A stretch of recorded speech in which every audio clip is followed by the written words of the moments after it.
Hi there guys, welcome back to Kitchen Dave Modelling.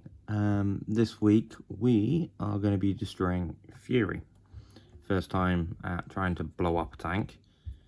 The reason I've gone with this tank is, well, unfortunately my oldest son got hold of this one and ripped off the tracks, one of the road wheel mantles and all the extra details, slapped the antennas off. And there was stowage boxes across the back here, but unfortunately they are long gone. So I thought I'd choose this one because I didn't want to throw it away just yet. I thought I'd hang on to it for a rainy day, and I'm glad I did. So this little number, we are going to try and blow up. Well, blow up, I say blow up, destroy. So the scenario is it's been taken out by a tiger or panther or king tiger, something quite chunky German armor wise, and we'll go from there. As the same as I did in the last video with the panther, I'll put the lids of the products I'm using either visible in shot, or I'll put them in subtitles, and yeah, I'll see you after.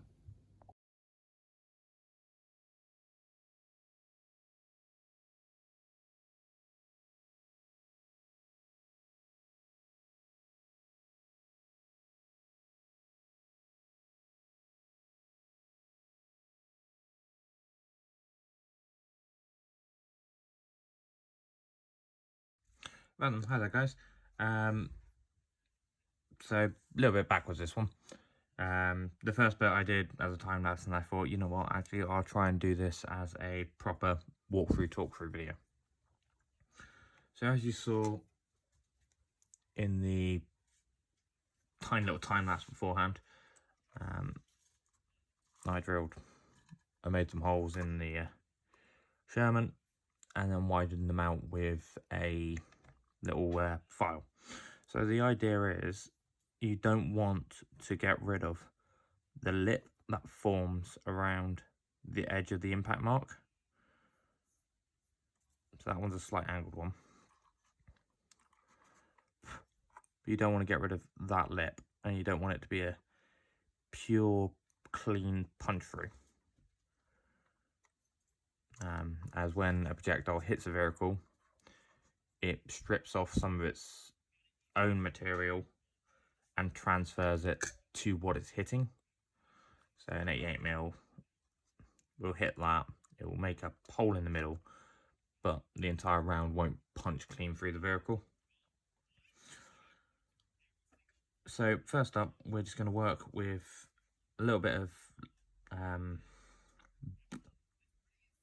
when my brain works, a little bit of rust being applied with a sponge just around the impact marks, and because the Sherman has been hit slap bag center, it's going to burn. So it will burn up, flames travel up. It's just the way physics work. Then we'll go from there. So you want to get your sponge, take off quite a lot of the paint.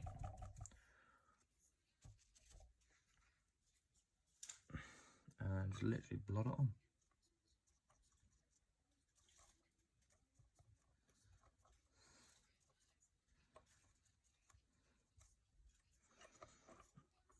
Yeah, it looks pretty bad.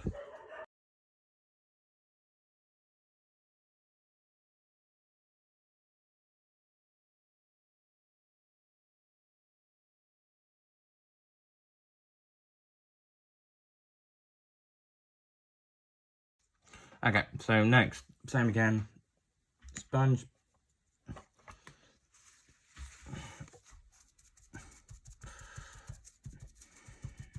Put way too much on that.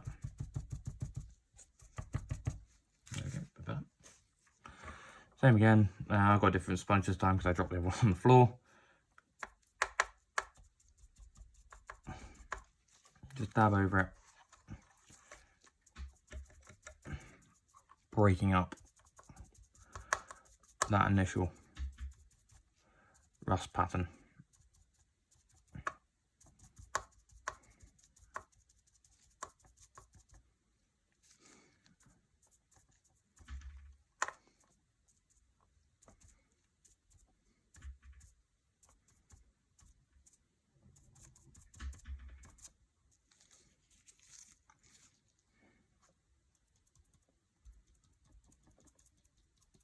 I've turned this bum around because this is the dry end. Try and impart a little bit more pattern onto it.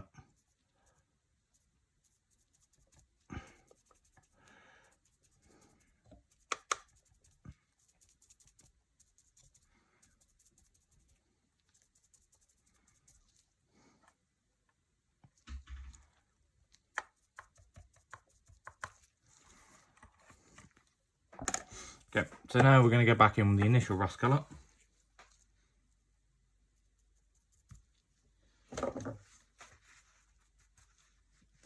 Just go over some of the initial blackness, break it down a little bit more, a little bit there.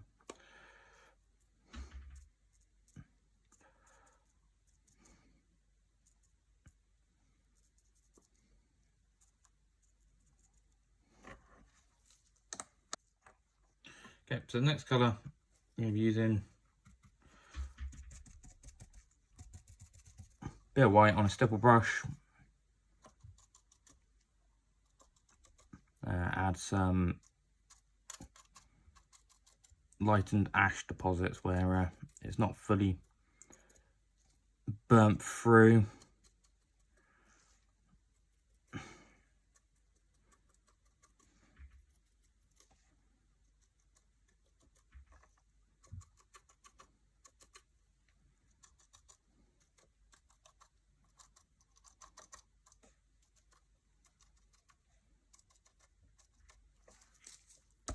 Okay, so I had to run away for 5 minutes. Back to the white stippling brush. Just going to expand that white out a little bit more, to be honest. Don't have to go too crazy, but just enough. Looks really bad now. But the whole point is stick with it.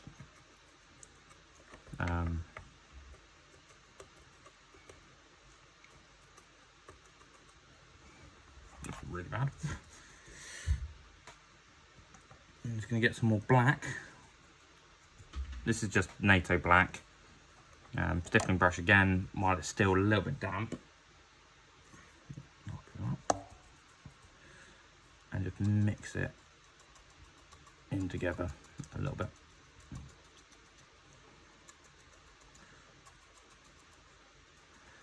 So it takes off a little bit of that whiteness. Turns it more into a dull grey. So you still want to try and keep some of the white.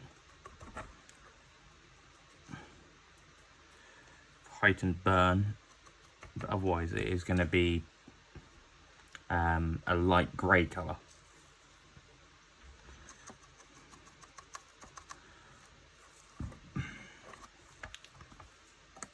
Okay, so next up, because paint's dried, we're going to go over it with some pigments.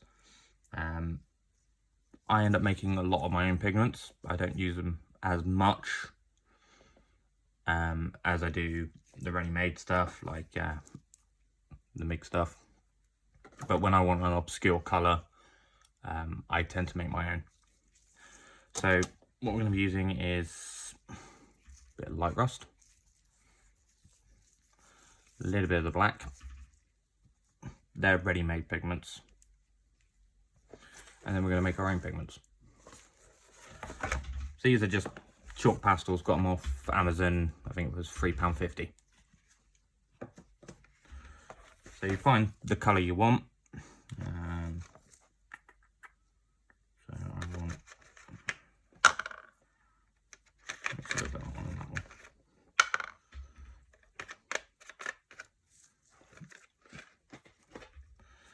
Very simply, where did I put it?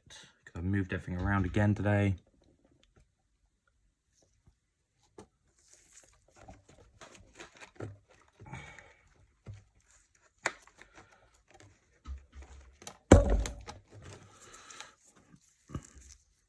Razor, sharp knife, scalpel will do. Very literally just scrape it off.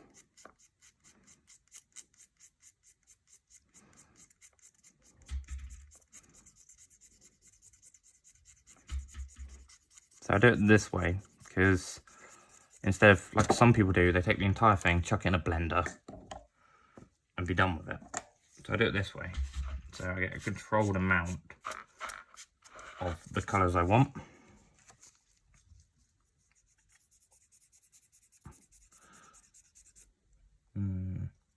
Second thought, I'm not going to use that one, way too light.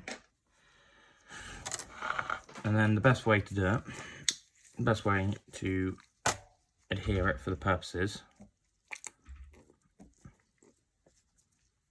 using a little eyedropper, add a little bit. Notice to not put it straight into the pigment. That's not how I work. So that's just enamel thinner. Yes, it's in the Humbrol bottle, but it's actually that stuff. Just bought that once, kept the bottle, it's labelled up right. That stuff, you get a lot more for your money.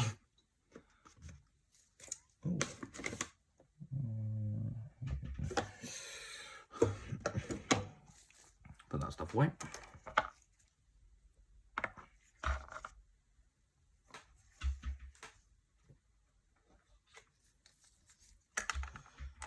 Soft brush.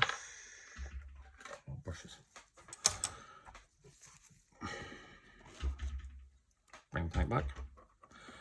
So, where's something I can lean this on?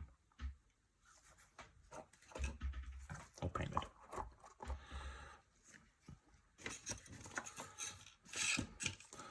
So yeah, that'll hold nicely. Open.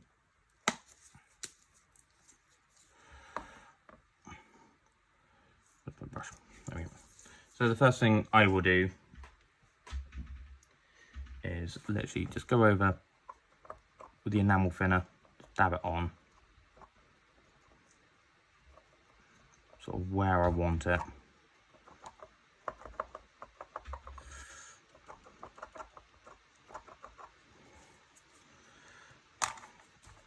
Soft brush.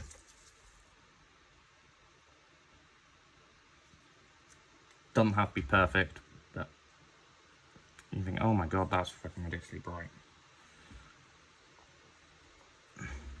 So the whole point of it being really bright is new rust and orange rust is, new rust and heat rust tends to be orange. It's only after it's been sat around for a little while it goes dark. So the longer it's exposed to atmosphere, the darker it becomes, or if it's been exposed to water. Now let's grab something redder rust, dab that in on top. So this is the same process I do for making exhausts. You may think, oh my god, he's putting on loads. Don't worry, it comes off. Yeah, a little more of that.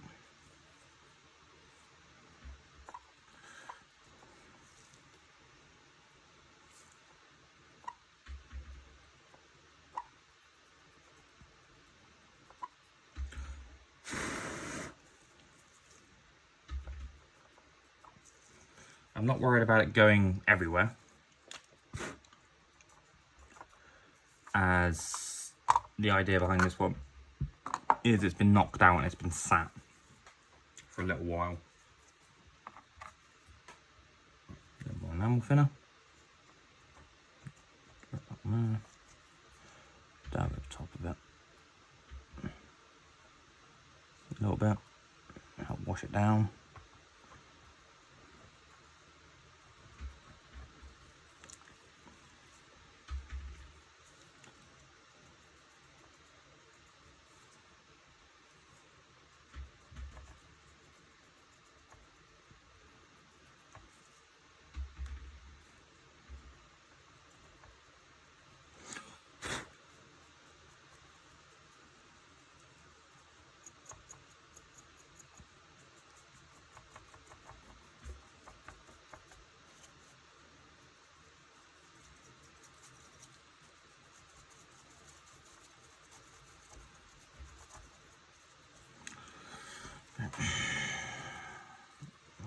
Look.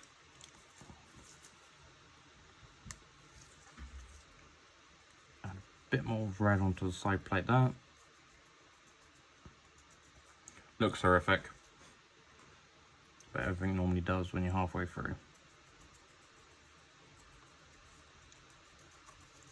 Plus as well, if you really want some good reference material for tanks which are burnt out, as sadistic as it sounds, have a look at Ukraine. Because at the moment with Ukraine, there is tons and tons and tons of BMPs being knocked out, T-62s, T-72s, T-82s, you name it. All sorts of vehicles being burnt out, and you can see that even just after being burnt out, how red they become. They literally go cherry red. So I'm just adding some more enamel thinner.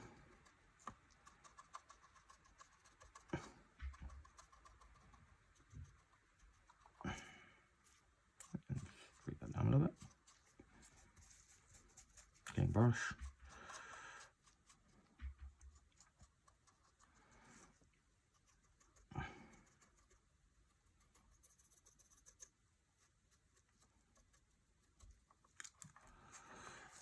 Looks horrific right now. Looks really bad. But it's all part of the process. So we're gonna let that sit and dry, and we'll come back when it's dry. Okay, so that's dried. I did brush over it quickly with a light brush. I did put a little bit of that on in the same effect as before. But now it's just a case of adding a little bit of the MIG light rust wash to pick out and highlight a few little areas. So I've dipped my brush in enamel thinners. I'm just going to go across the top.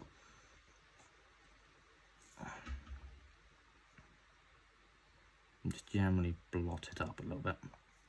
Like I said, this vehicle was meant to have been sat out for a while after being knocked out. You're probably sat at home thinking, why has it got loads of holes in it?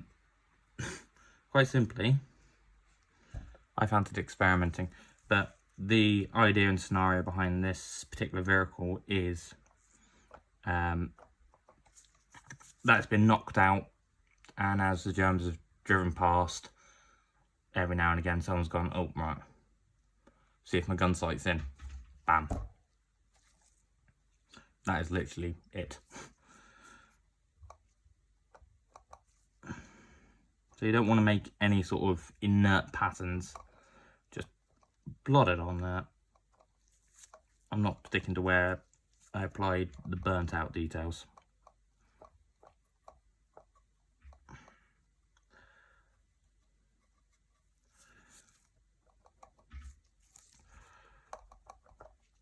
Just adding a little bit of contrast.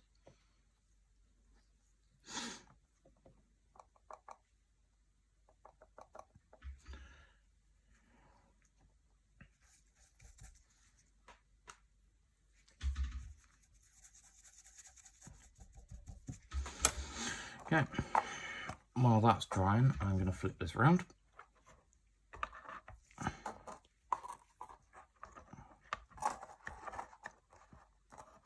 Onto the frontal. So the idea is, knocked out of his gearbox, they've turned the turret traverse, and everyone's hit it inside the turret or in the engine just to put it out of action, and then someone's put a kill shot in through the side of the hull and neutralise the vehicle. So I'm trying to think this through. We'll go one of those.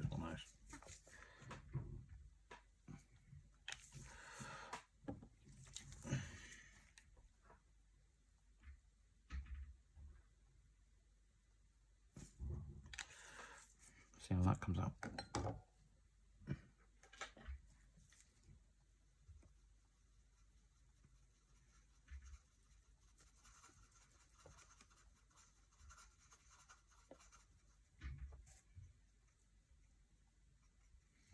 This is just 1 drop of Vallejo steel mixed with 1 drop of iron rust.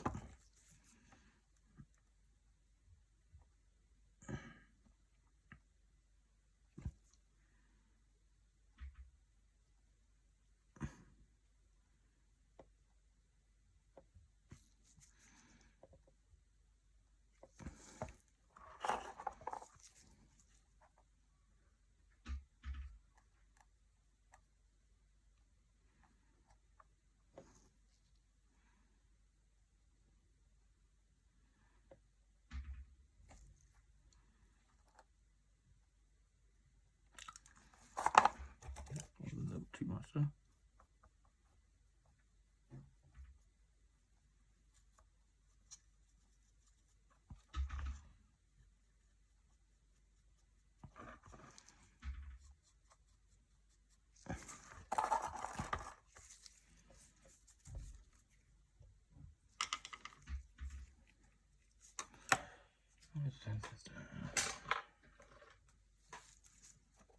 And while that's still wet, tiny bit of the light rust pigment.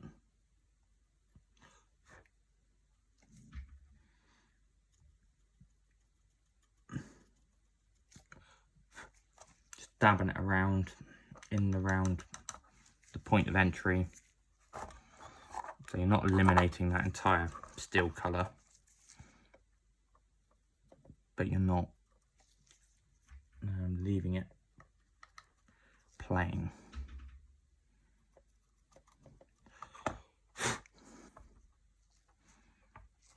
And yeah, quite simply, I am just blowing on it to remove any excess pigment.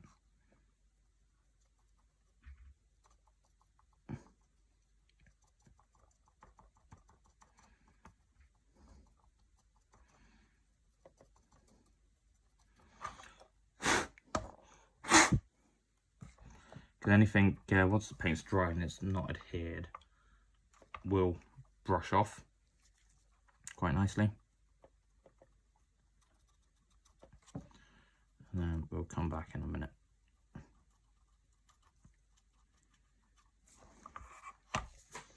Okay, so back round to the damaged side. A bit of enamel thinner again, add a few blotches. You mostly want it to be in sort of a line with gravity, like so.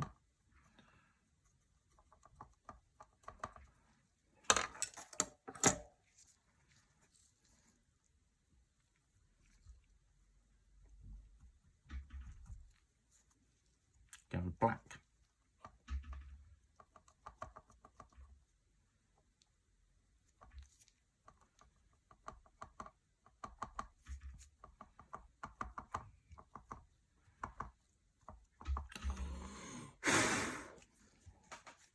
Just a little bit, not too much. Just kind of kill off that.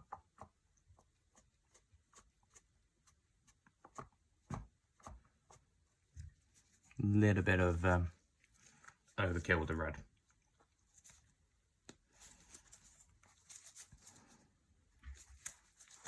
Can't get the jar to close. There we go. Then you want to come back in with a bit of the light rust wash. Just pick out those highlights around the edges, inside,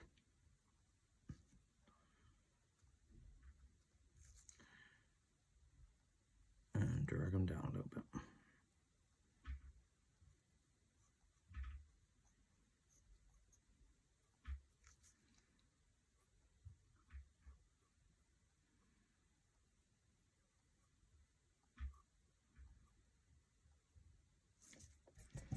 Drop enamel thinner. Again, just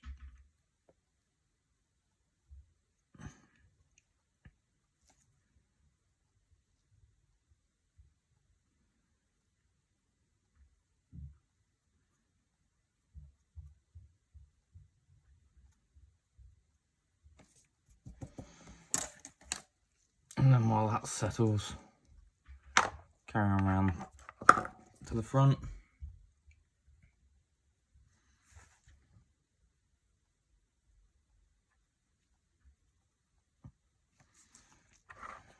Not being as precise with this.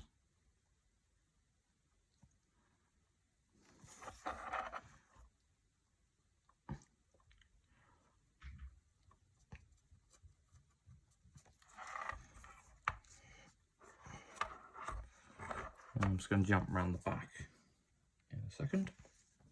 Just round top, a few drips and drabs here and there. Just add a bit of contrast to the red rust on top of the cupola.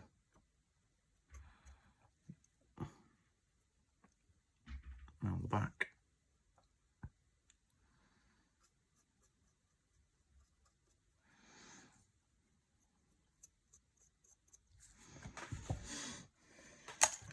So the engine bay is going to be very simple. I mean very simple.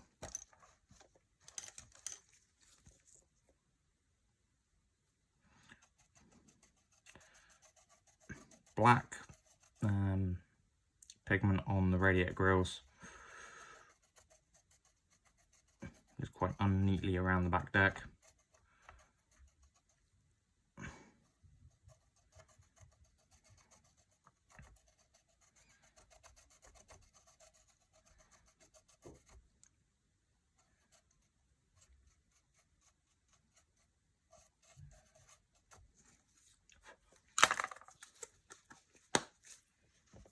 And then just seal it in with enamel thinner.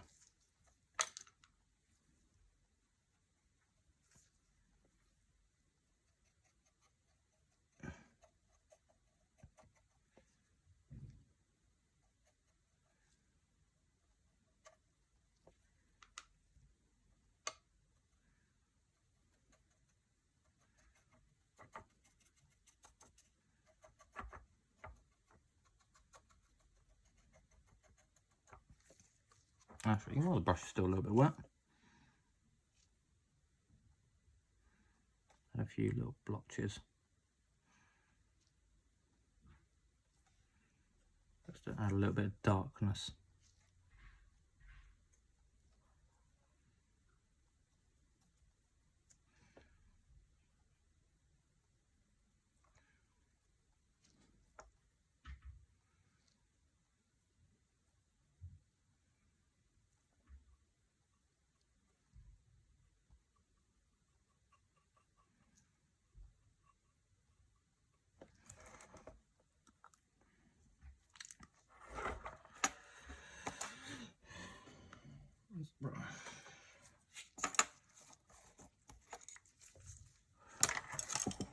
Where's the sponge gone? Little sponge again. A little blotch, just to tone them in a bit.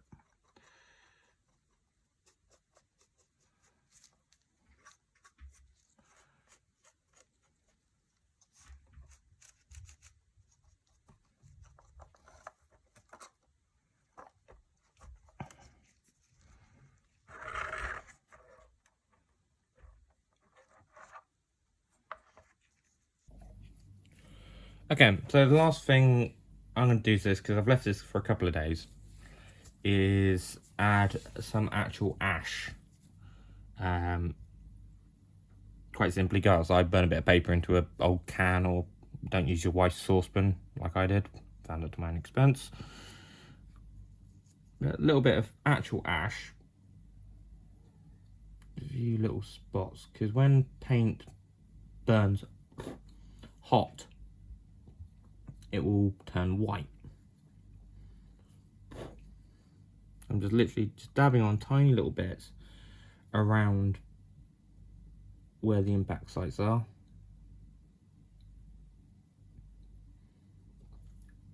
And just blowing off any excess.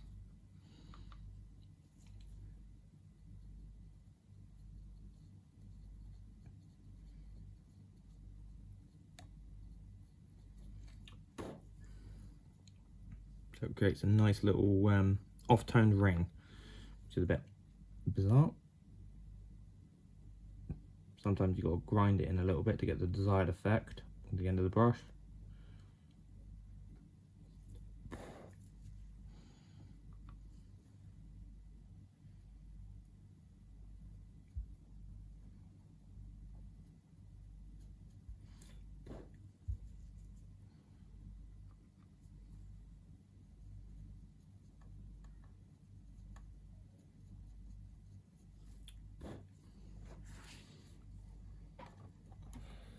So you can see there's now slight discoloration around the impact marks.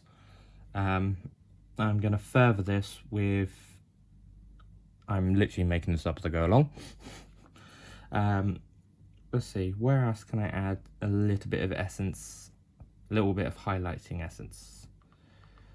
Okay, so we'll go a little bit of accenting across the top here.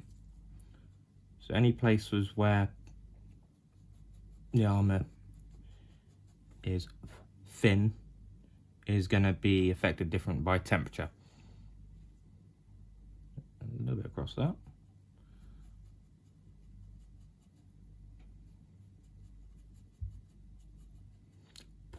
Just blow off the excess. That's a nice little tinting effect.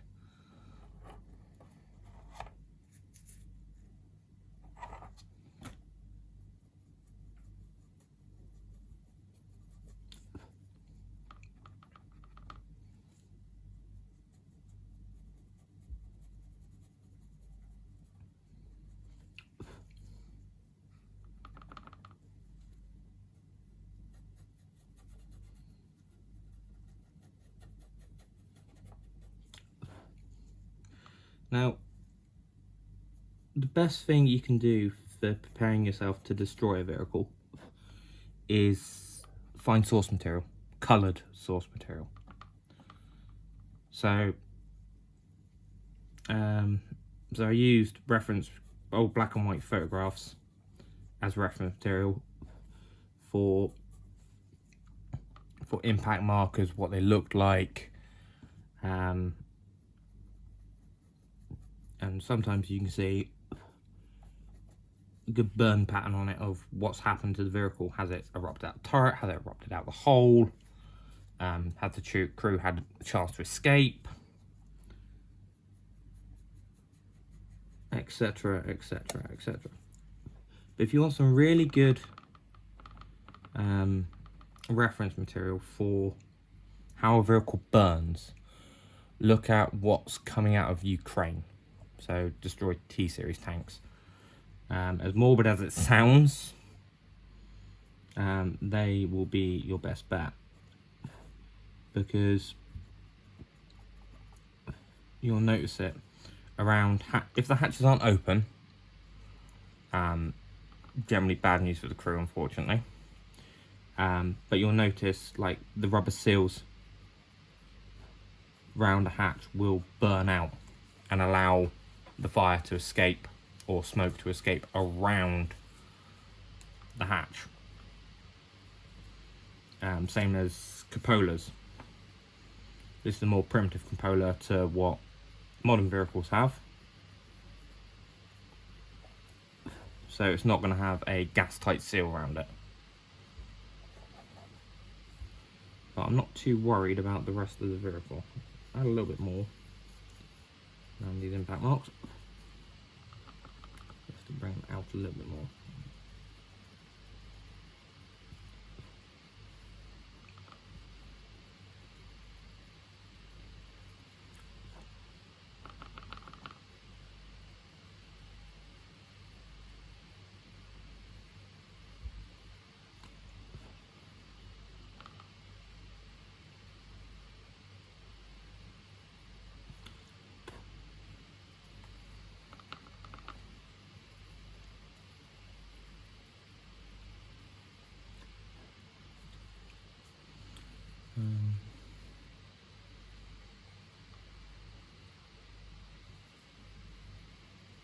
So I've wetted the brush with enamel thinner.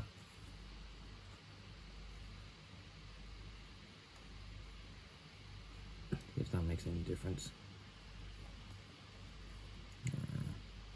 No. Okay, not a big deal.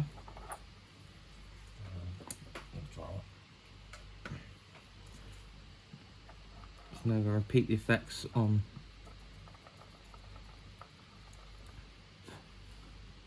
front one. There, how well you can see that.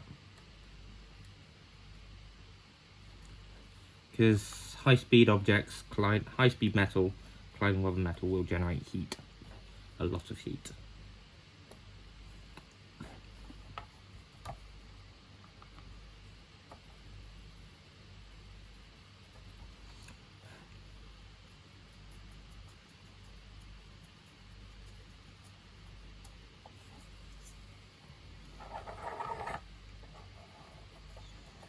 Okay.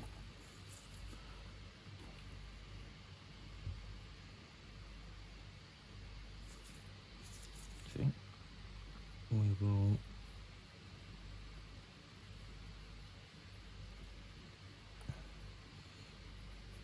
just add a little bit, change that colour down a little bit, because to me it's a bit garishly orange. Just dull it down a little bit.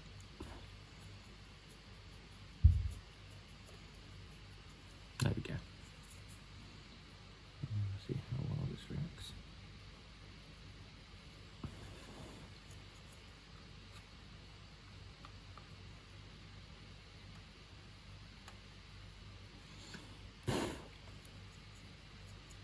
Okay, that's come out quite nicely now.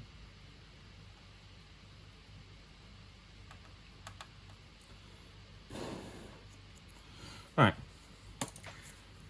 I think that'll do before I go completely overboard and kill it. So for the first attempt of burning out a vehicle, I'm actually very surprised how well this has come out. There's been no realistic time cuts for this, apart from drying times for the enamel thinners and washes.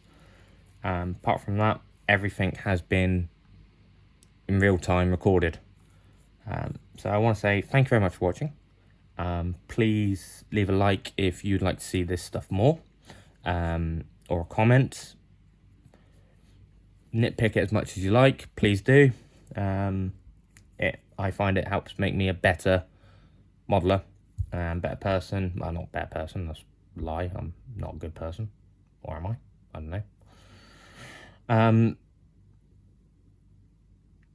But yeah, please leave a like and comment. Please subscribe as well, guys. Really helped me out, as this was meant to be part of the 100 subscribe special. Now I'm at 140. So I want to say big thank you to everyone who subscribed in the meantime. So I'm going to end this here, and I hope I will see you in the next video. Thank you very much for watching. Good night.